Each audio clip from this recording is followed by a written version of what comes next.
I'll be the first to admit it. We were bad kids. I spent a lot of time with Evan, Gary, Josh, and Rob during my developing years, and we were an absolute pain in the ass.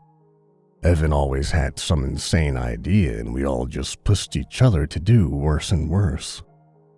One day, we could challenge each other to break a window. The next, we might set someone's dog loose. We once caught a badger and locked it in our gym teacher's car. I know, it was awful. We never really considered how others would feel. In our minds, it was always about pushing our limits. This wasn't about how we treated others. We were selfish. It was summer. I was 12 years old, and it was the first time it all got really out of hand. Evan had found his dad's handgun, an old revolver. He'd loaded it with 6 bullets, and we were going down to the old storage yard to shoot some cans. The place had been abandoned for years, and all that remained were empty storage containers. Most of them had been stuck there since the 70s, rusted shut. We all got a turn with the gun. Gary hit a glass bottle spot on. Josh hit one, but it didn't shatter. Rob missed altogether. I shot a can, making it flip.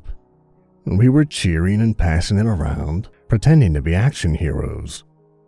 With 2 bullets left, it was Evan's turn.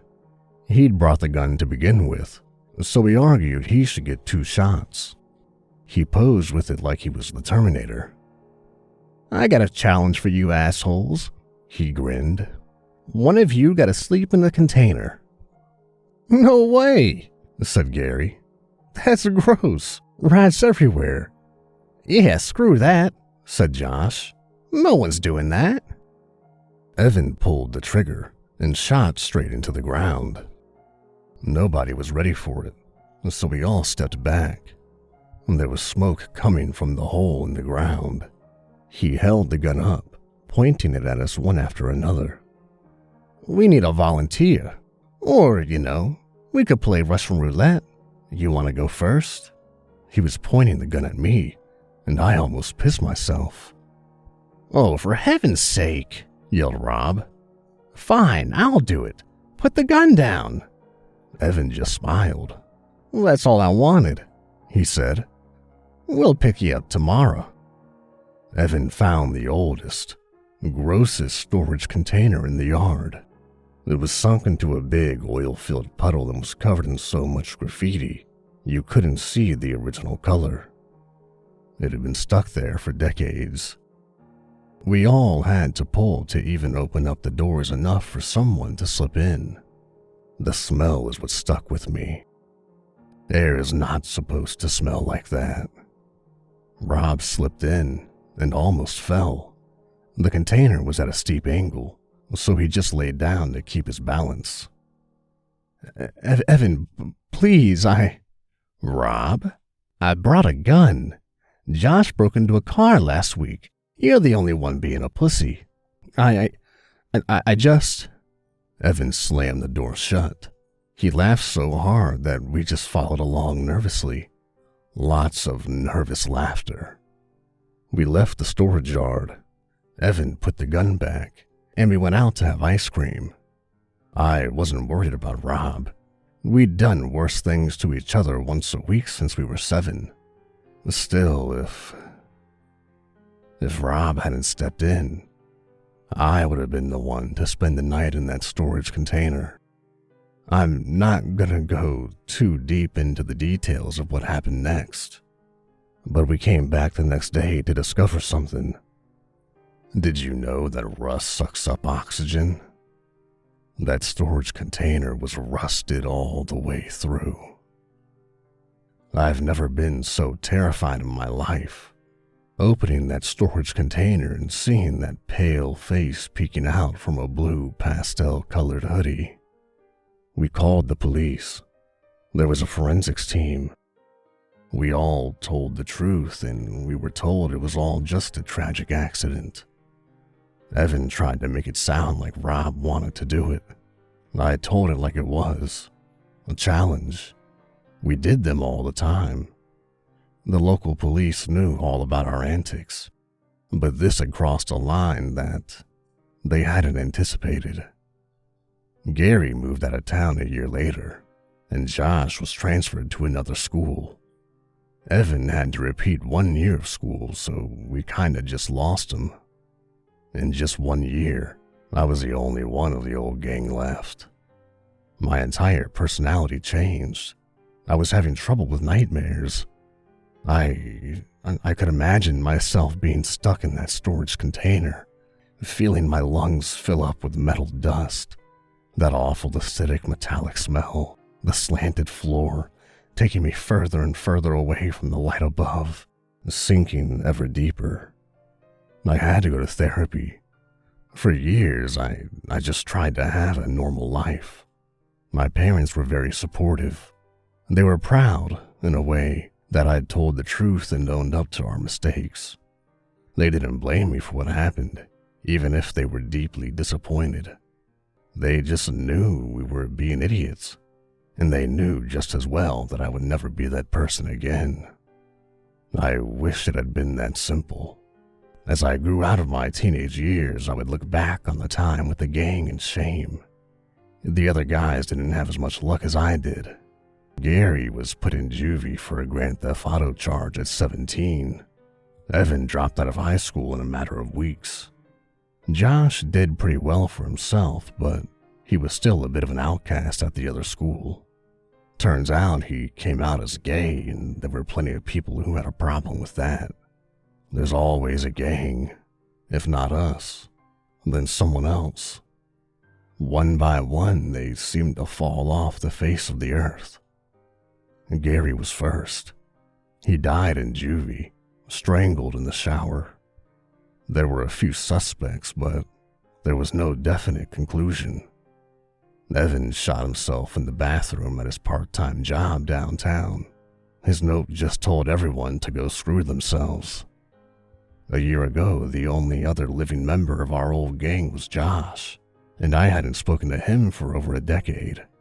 I accidentally met him at a cafe not too long ago, and we decided to sit down and catch up. I mentioned my girlfriend, Rosie, and he talked at length about his engagement to a guy named Harold. They were planning a move to Wisconsin together.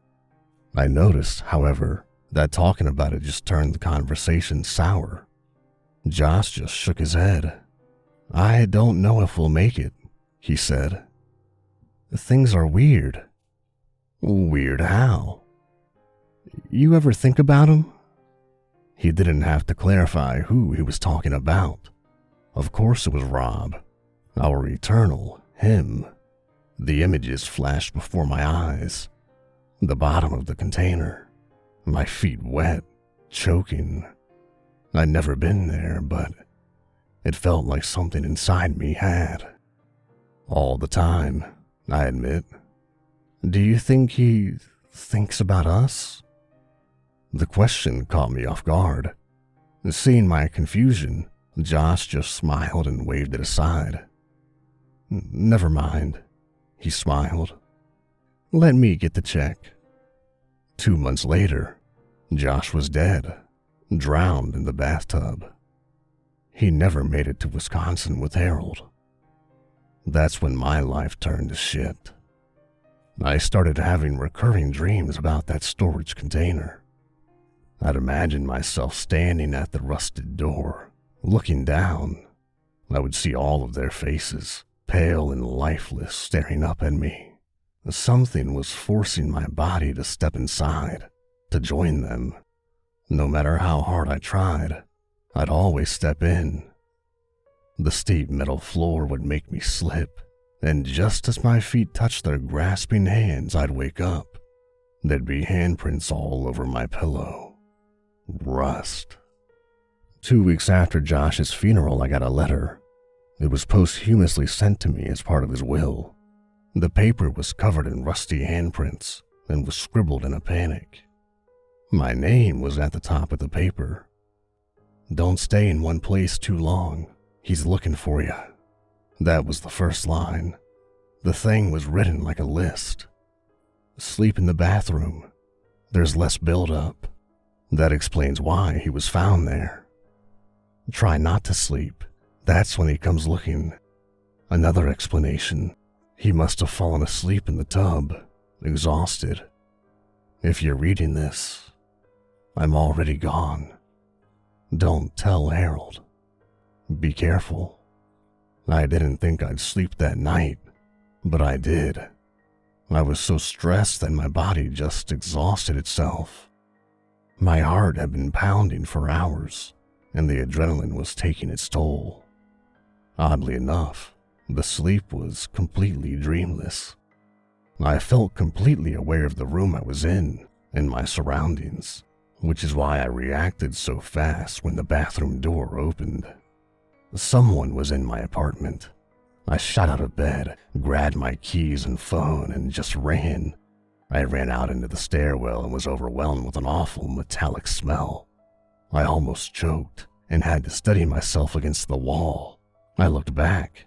There he was, just as we'd left him, same pastel blue hoodie, a pale face leaking with rust, streaks of red out of his ears, nose, mouth, and eyes. The hair on the left side of his head stuck straight up, like he'd slept in a weird angle.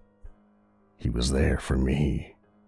I could feel my joints aching. I hurried down the stairs and felt something in my left knee snap. I fell, but I managed to catch myself. Light bulbs started to pop. Things were going dark and the air was growing stale. I couldn't put any weight on my leg, but I hobbled my way down to the first floor. I was living my nightmare. Darkness closing in. Something grasping to drag me down. I burst through the door and into the cool night. Once I got outside, I threw up. Rust. I coughed. More rust. It's been weeks now. I've lived my life by Josh's note. If I stay for longer than a few nights in the same place, it all gets covered in rust, and my cough gets worse. I can't keep anything near me, or the rust gets to it. It gets more active when I sleep. I once fell asleep in my car and the damn thing was ruined in the morning. Even the keys. I sometimes see that blue hoodie in passing. It might be on the side of the road, or across the street from whatever acquaintance or distant family member that's kind enough to take me in for the night. He's looking for me. He's not fast, but he's coming. He saved me for last. I sleep in the bathroom, but I don't fill the bathtub with water. I've learned from Josh's mistakes. There is still some rust buildup, but if I've gotten enough distance, I can usually stay there for an extra day if I've been vigilant. I take the bus or train as often as I can. I can't keep buying cars, and after ruining a third rental, there's no one willing to help me out anymore.